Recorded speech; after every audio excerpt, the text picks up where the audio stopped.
Alright, we live on the cam. Yes, it ain't no question about which is my good side at this point. I'm live on the mic. Just gotta turn the board on. Pull my outline up here. Got a lot to say.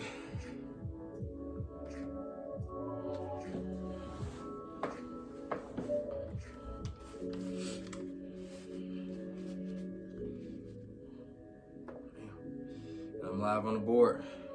I'm live on the camera.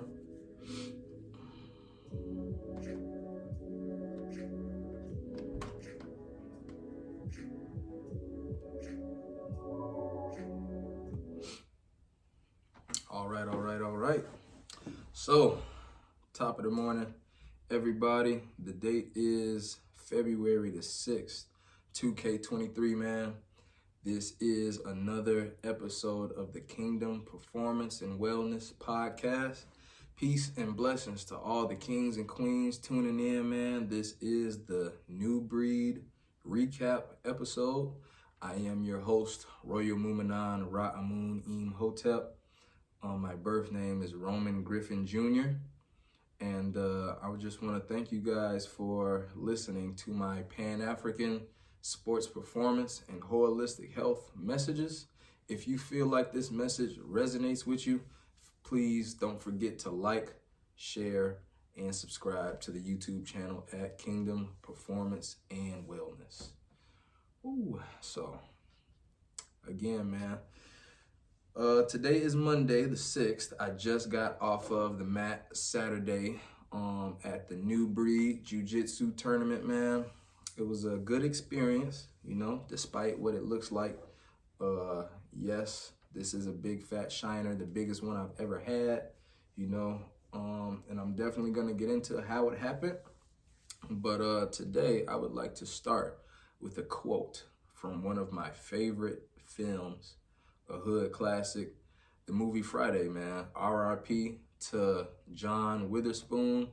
You know what I'm saying? Most of us know him as Pops from the movie Friday, but I'm gonna do my best at reenacting one of my favorite scenes from the movie. And this is Pop speaking. You kids today are nothing but punks, sissified, so quick to pick up a gun, scared to take an ass whooping. This is what makes you a man. When I was growing up, this was all the protection we needed. You win some, you lose some, but you live. You live to fight another day. One more time, RIP John Witherspoon, man. If anybody is not familiar with the movie, this is Pops talking to Craig. You know, Craig was about to go out and, tote that heat on him. And his father came in and stopped him and, gave him this message. And so I decided to start with this quote because I feel like before I even get into my experience at Newbreed, and what happened to my eye, I just want to talk about not being afraid to take losses. You know what I'm saying? So I'm going to break down the quote here, starting with being scared to take an ass whooping. You know what I'm saying? I feel like a lot of people, and I'm going to speak to men specifically, but, this is for any and everybody here. A lot of brothers are intimidated, by martial arts practice, because they don't want to be hurt or they don't want to get beat up. They don't want to be exposed. Nobody wants to find out, oh shit, I cannot fight or defend myself as well as I thought that I could. You know what I'm saying? That's a big fear that most people have, That's a fear that we have in the black community. Again, I'm talking specifically to men. Why we feel like we got to pole up. Because, it's scary to think that somebody might try you out here.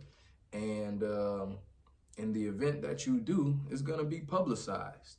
You know what I'm saying? I feel like a lot of the times we're more scared of the blowback from looking like you got your ass whooped versus the actual pain of somebody putting their hands on you. So again, just focusing on that specific part of the quote, man, I feel like getting over the fear of either one of those things, the fear of violence or the fear of, the embarrassment of having some violence brought to you and it not going your way, getting over that fear, man, is one of the biggest things we can do in our community as it pertains to community violence. But I'm gonna keep going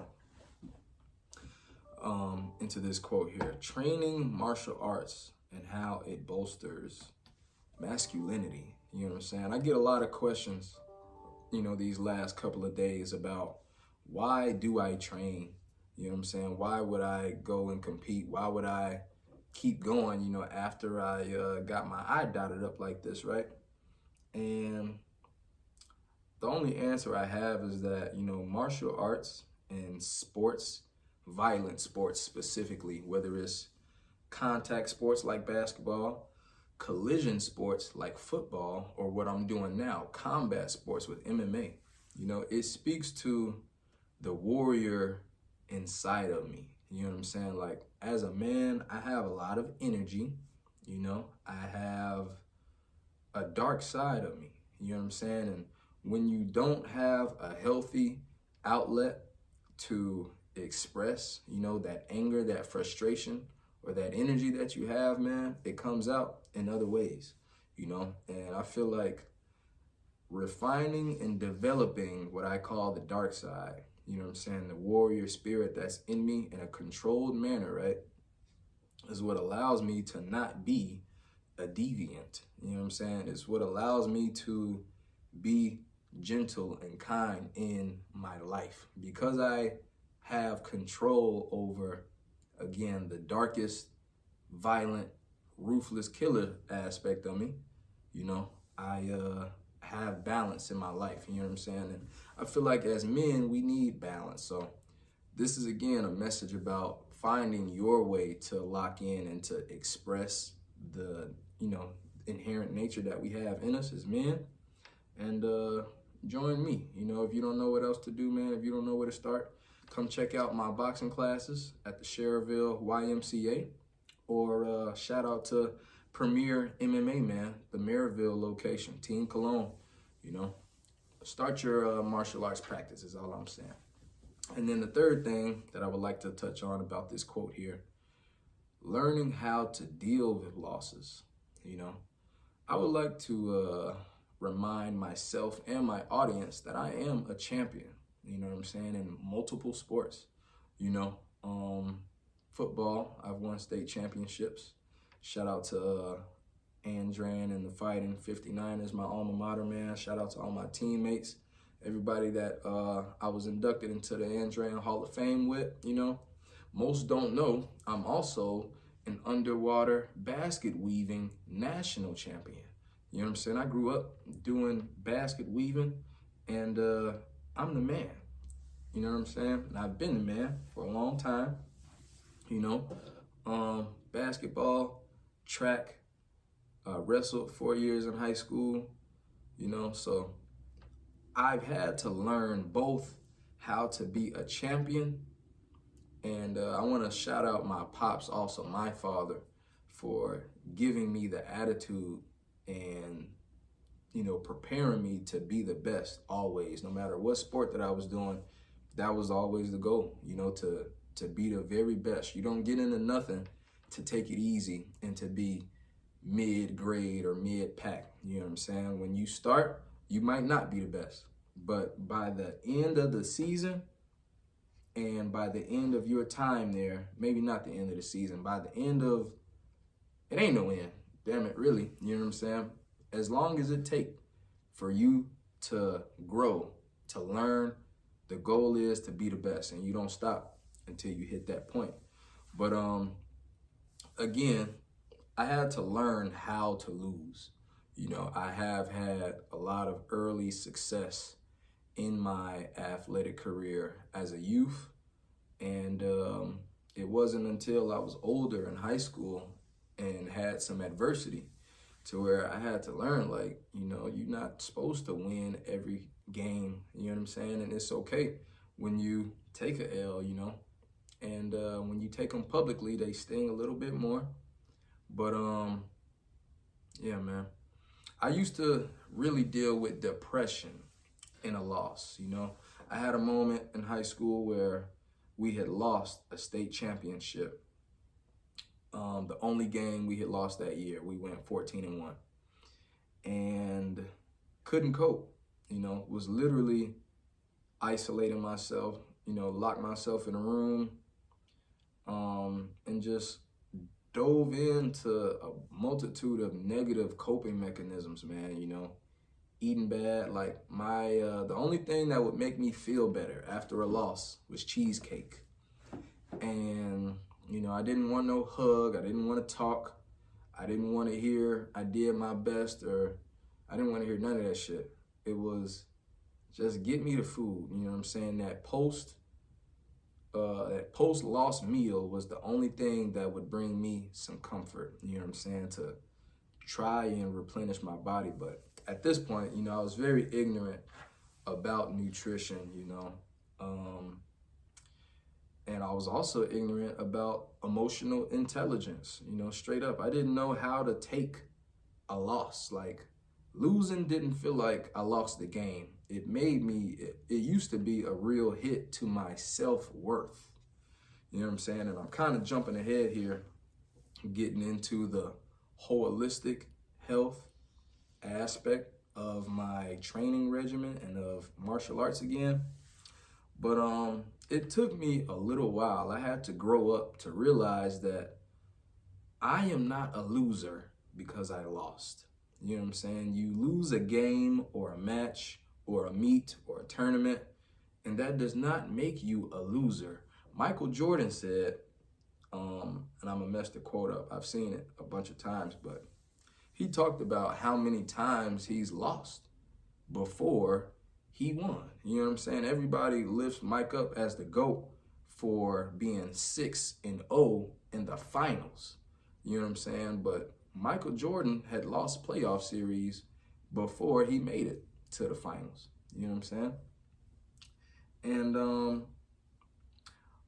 again, my point is, a loss ain't a loss, it's a lesson. You know, and it takes maturity to feel that way, but that's why I'm on the mic, you know what I'm saying, talking about it with my eyes swole up, looking like red from Friday, you know, because I want you guys to be able to learn that lesson earlier than I did. You know what I'm saying? I'm a grown man now, and it's cool to, you know, wear my heart on my sleeve. It's cool to be transparent and to be all right in the face of adversity. Better than all right, to be able to smile and to, you know, still know that I'm still that man, you know. But to press on, man. Nothing stops because I lost. Nothing stops because I got a black eye. You know what I'm saying? I was at work this morning. My family still needs me to do the things that they need me to do. Life goes on. You know what I'm saying? And we don't have no time to pout for no losses out here. So I am blessed. You know what I'm saying? Again, I'm doing well. My eye is getting better. It's going through the healing process. You know, it's not as swollen as it was. It's a lot darker because the blood is coming out of where this cut is, and it's working its way, hopefully, back into my head and out of my eyelid, you know. But yeah, man, that's all I wanted to say about Pops John Witherspoon and what I took from that quote. You know, I was sick after losing. I went 0-3 Saturday at the Newbreed tournament. And I had to keep going. First of all, after I went 0-1, I fought my ass off, you know, against a bigger opponent, but I had to say, next play mentality. You know, we going into the next match, still confident, even though I had just gotten whooped on. We don't have no time to moan, groan, and complain about coming up short that last one. Go into the second. Even worse, you know? And again, you don't have no time to sit and feel sorry for yourself. You got to get up, keep it going. And I went into the third match and put up my best fight and lost again. You know, so this is a message about persistence. You know what I'm saying? And again, hopefully somebody is going to learn from my experience, you know, and have some confidence, man. Keep your confidence after you lose, if you lose, you know. Nobody is perfect, but yeah, man. So I guess I'll go even more in depth into my experience at the Newbreed tournament, man. It was at the Oak Lawn Pavilion. I got there right on time. 10:30 was the weigh-in. I was able to make the middleweight division this time around. You know, I went 4-1 as a light heavyweight at this same location at Naga was the name of my first jiu-jitsu tournament. Had a lot of success. Like I said, 4-1, 10 pounds heavier at the, actually I was almost 20 pounds heavier. I was at 190 for the light heavyweight division. And yeah, man, I didn't cut the weight. You know, I've been naturally losing weight all year, you know, due to, again, just my holistic health journey, you know, training hard, eating good, you know, and just trying to be the best version of myself. So I did not cut weight necessarily intentionally to get to the middleweight division. That's just where I found myself at, you know. And since I'm talking about the weight cut, you know, which was very comfortable, I actually do feel like it may have affected my performance to a certain extent, you know, especially as it pertains to the absolute division. My very first match was in the absolute bracket. Absolutes, for those who are not in the martial arts and jiu-jitsu world, the absolute division means there is no weight classes and there is no rank, I believe. So this was obviously a huge step up in terms of competition, and I wouldn't have, you know, done it any different, you know. I wouldn't have done my weight any different. I wouldn't have prepared any different for the fight, you know. But yeah, not having the 10 pounds, 15, 20 pounds that I lost on me definitely played a factor, you know. I was going up a bigger opponent. The guy was probably about 190, 195-ish, which is where I'm coming from. And I weighed in at 177. You know, the cap was 180. And yeah, man, he put it on me. I'm not even gonna cap. The guy was bigger. He had a lot of pressure. Heavy set guy, you know. I was not able to get in to his body, to his legs, looking for my takedowns. I actually have not yet been able to watch my matches. I plan on doing more in-depth play-by-play things, you know, really breaking down the film. That's another big reason why I compete. You know, I got to be able to get out, see myself, and make improvements, you know. I'm a very visual learner. But yeah, man, that first guy, he had that shit. I'm not gonna lie. He was big and strong, great defense, great distance management. He kept me off of him. Although I threw the kitchen sink at him, I probably could have done a lot more, could have thrown him some different looks, some more level changes. You know, I have a new series that I didn't get into. But, you know, I don't want to make any excuses at all. You know, I took L's, and, you know, it's about congratulating my opponents. They did what they were supposed to do, you know, coming out on top. And, yeah, that's how my first match went. I actually bumped into that guy and wrecked my eye on the very first match. And it was not painful, you know. We didn't stop. The action didn't stop. The ref didn't stop the match. There was a little bit of blood. I wasn't gushing. But, yeah, man, we kept going. Finished the fight. And I had lost. I went over to the doc, you know, where he, I don't know, just barely patched up my little cut here and threw a Band-Aid on that thing and sent me on to my next match where I hopped right in, you know. My second match went worse than the first. My second match was the only fight that I say was not competitive. I lost to a triangle choke in basically the first minute of the match. Again, I was pretty fried, coming out of the absolute match with the bigger guy, dealing with this eye, which my vision was not impaired. It didn't look like this at all. It was just a knot. And I was confident going into the second match, The guy was taller, skinnier, and he went down to his guard. I entered it, which was a mistake, and like I said, longer guy, he threw up a triangle choke real quick, real smooth, got a great angle, and I tapped. I was submitted in that second match.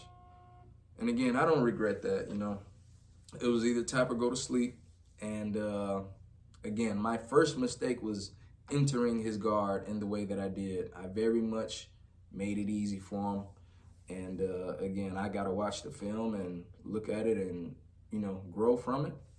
But yeah, that's how that one went, man. It's tough I can't even say too much about that one because, again, it was literally 30, 45 seconds. I was out of there. My very last match was the most competitive. It was a guy who was my size, same height, same weight in the middleweight division. It was my only gi match of the day. And again, I did really well in that match, actually. I was up, I want to say either 4 or 5-0. And long story short, how I lost, the guy swept me. I was on top. He swept me and got the mount, which I believe gave him 6 points. Basically a 6-point move to my 5 points. And he finished on top, man. And yeah, I had a 1-point loss in my very last one. And again, I'm looking to get the film back from, my production team, the people who came to support me, to record the matches. I got a lot of good content coming, because again, you got to share the losses just as much as I've shared the wins.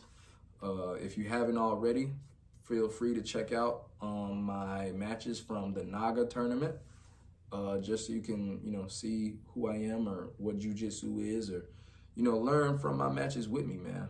But where do I go from here? One of my favorite bars from 50 Cent, he says, he got hit like I got hit, but he ain't breathing. You know what I'm saying? And talking about where do I go, I'm staying locked in. I'm going right back to the mat, Premier MMA. Probably not this week because, again, my eye is shut. And I feel like I got hit by a truck. This thing is big and ugly. It's the most visible, but it literally doesn't hurt that bad. What hurts is my elbow, my neck, and my back. You know what I'm saying? So I will give myself probably a week to allow my body to rest and to heal up. See if I can get my vision all the way back, because one of my eyes is definitely wide shut at the moment. But I'm going right back to the mat, bro. I am not in love with the results, but I am in love with the process. You know what I'm saying? So the only option is to keep going, to persevere. It ain't no quit in me. It ain't no punk in me. And I'm not going to let some losses or a black eye stop me from putting the work in, which shout out to my mom. She is easily the most hurt, way more than me about this little black eye. And we had a conversation where she was distraught, once she saw my eye and, seeing it get worse. And she goes, Roman, I just don't want you to do this no more. Like, I don't understand the risk to reward. And, my mom is a sweet lady, she's not an MMA fighter, and she's not an athlete. And so I understand why she doesn't understand. So let me explain it to her and to the audience here to wrap up. What is the reward for me personally, right, of competition and of my martial arts practice, why I can't stop this journey? Again, I talked about the spiritual and the mental health gains that I've gotten from challenging myself in this specific way. I train 4 to 5 days a week. You know what I'm saying? I've had my ass kicked in the gym. You know, I've had a black eye. I've had a busted lip. I wrecked my ankle. You know, I've had a number of different knickknacks, right? But what keeps me coming back is just the growth that I can see. You know what I'm saying? I'm turning into a man on the mat. And again, literally talking about maturing from being sad and depressed about a loss to being able to come on to the mic and use this experience to, you know, encourage others. You feel me? So that's just one example of the mental health gains, you know, being able to fight depression with martial arts and jiu-jitsu. But I want to say spiritually, again, I am a man, you know what I'm saying? And I say I am the healthy man. I am the disciplined man. I am the educated man. Those are my last 3 affirmations. I'll run them back again. I am the healthy man in my mind, in my body, and in my spirit. I am the disciplined man in control of my flesh. And I am the educated man so that I might teach others. And that is who I am at the core of my spirit. You know what I'm saying? So regardless of the results, again, I have to continue to develop my health in all the ways that I do, whether that's the yoga practice, my nutrition, exercise, whether that's lifting weights or being on the mat. You know, all of these things are intricate pieces to being the healthy man. Being the disciplined man looks like doing the things that I don't necessarily want to do, the things that don't feel good to me. I have a scripture tatted on my pec right here. I'm not gonna rip my shirt off, but I will recite it for you guys.